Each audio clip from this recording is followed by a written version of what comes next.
as it has been announced that legendary music mogul Clive Davis has died at the age of 94. There is a moment that happens in every great life, a moment so quiet, so private, that the rest of the world almost misses it entirely.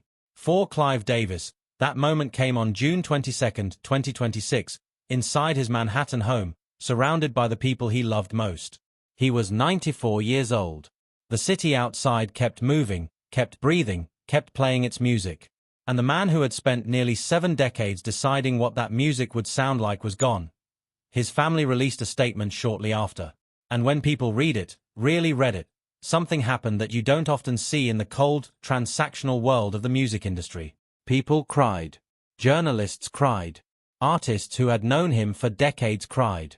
Because what his children wrote wasn't a press release.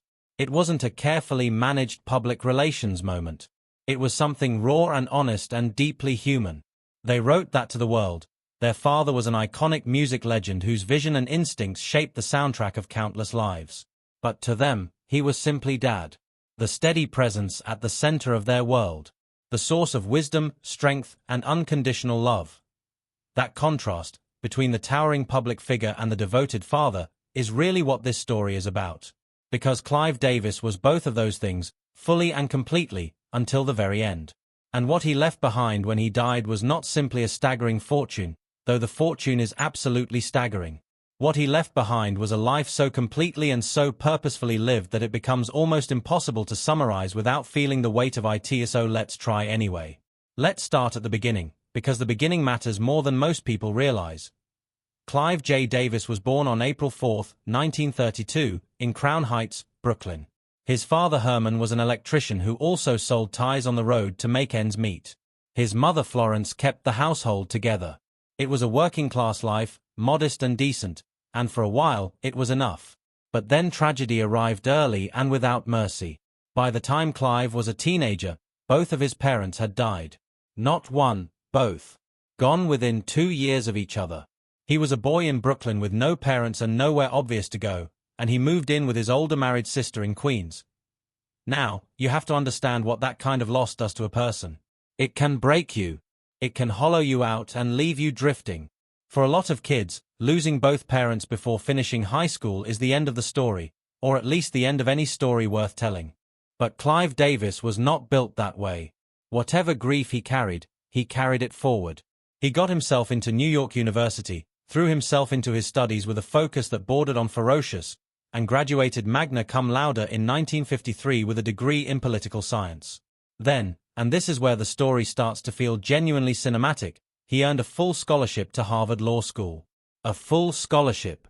The orphan from Brooklyn was going to Harvard. He graduated from Harvard Law in 1956 and began practicing at a New York firm. That should have been the entire story. A lawyer with a Harvard degree and a good firm has a very comfortable life ahead of him. But fate had different plans, and fate used a law client as its instrument. His firm represented CBS, and through that relationship, Davis was brought in as assistant counsel for CBS's subsidiary, Columbia Records, in 1960. He was 28 years old, and he had just accidentally walked into the music business. What happened next was not accidental at all. Davis moved through Columbia Records the way water moves through a landscape, finding every available path upward, reshaping the terrain as he went.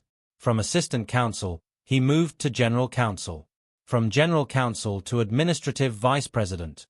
And then, in 1967, at 35 years old, he was named president of Columbia Records.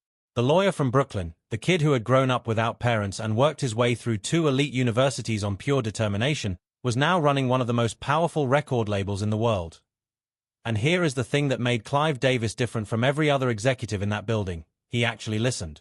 Most people who rise through the business side of the music industry have what you might call a comfortable relationship with music. They appreciate it, they understand its commercial value, they can recognize a hit when they hear one played on the radio 6 times a day. Davis had something else entirely.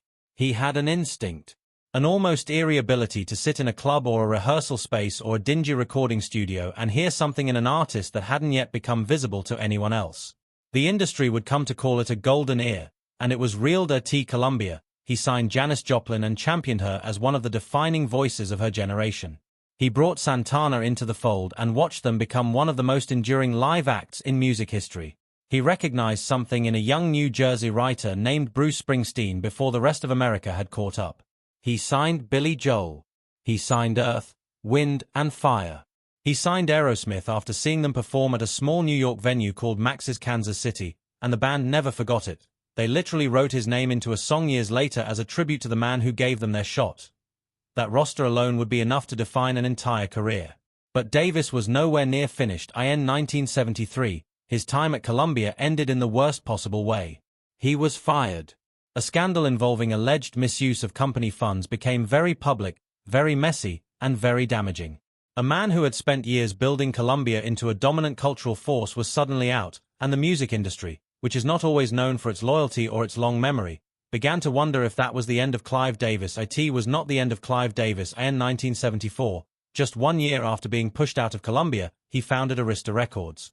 And what he proceeded to build at Arista over the next quarter-century was not a comeback. Comebacks are for people who settle for returning to where they were. What Davis built at Arista was something new, a label that became one of the defining institutions of American popular music for 3 full decades. He launched Barry Manilow's recording career and helped him become one of the best-selling adult contemporary artists of all time. He signed Patti Smith and gave the punk and poetry world a home.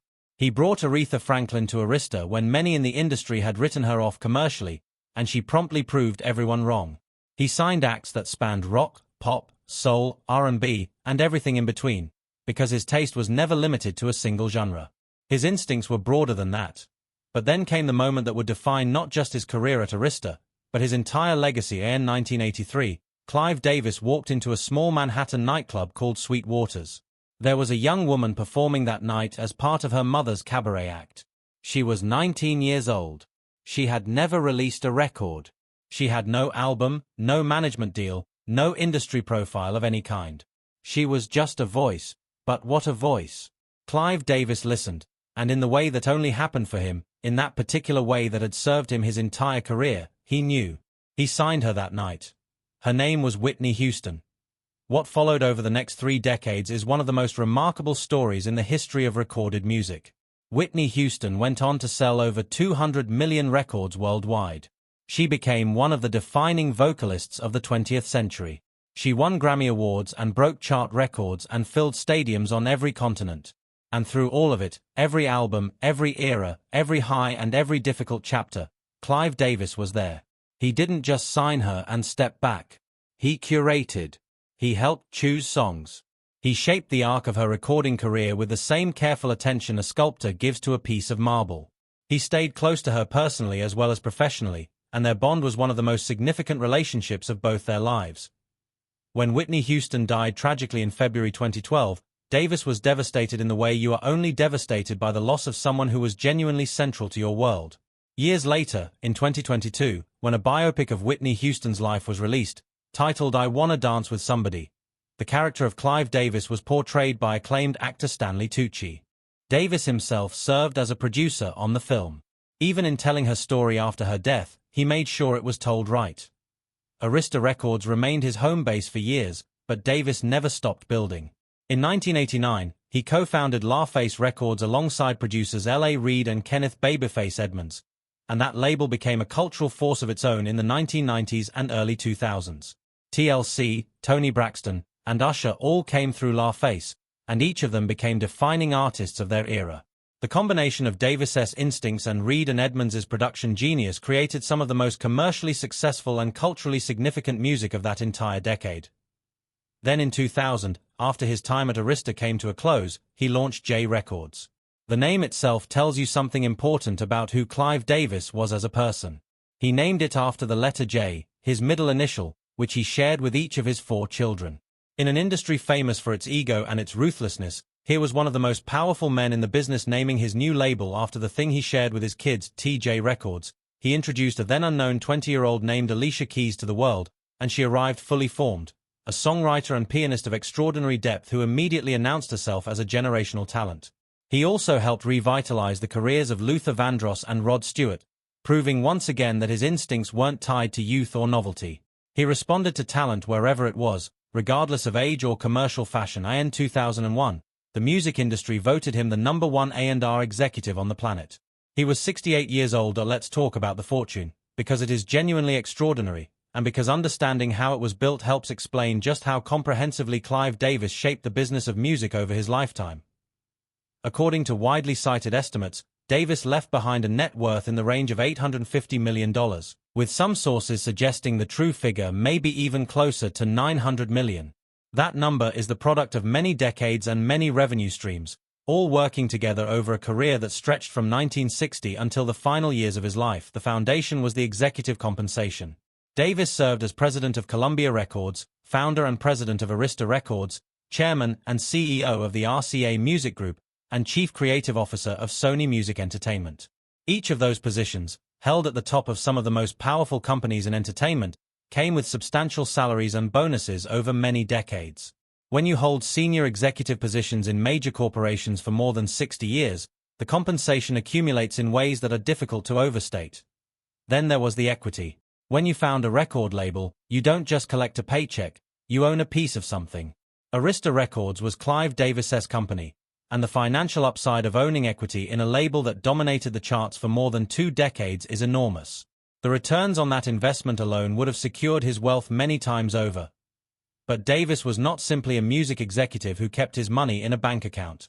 He was a thoughtful and strategic investor who understood that wealth preservation required diversification. He assembled an art collection over the decades that included works by Pablo Picasso, Marc Chagall, and Andy Warhol, artists whose work has only increased in value over time, and whose combined presence in a single private collection represents a portfolio worth well over $100 million by most expert estimates.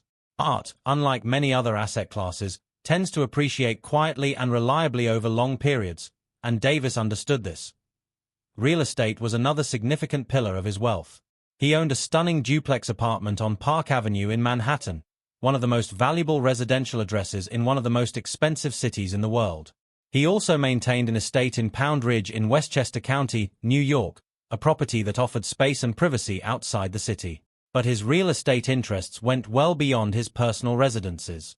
Davis founded Park Royal Capital, a private equity firm with a specific focus on commercial real estate, and built a portfolio that included close to 2,000 units in multifamily housing communities. This was not passive investment. This was active wealth building by a man who understood numbers as well as he understood music. And then there is the ongoing income that flows from the music itself. When you spend 60 years shaping the careers of artists who collectively sell hundreds of millions of records, the royalty streams attached to that catalog of music do not simply stop when you retire or when you die. They continue. They compound. Whitney Houston's music is still being streamed and downloaded and licensed every single day. So is Springsteen's.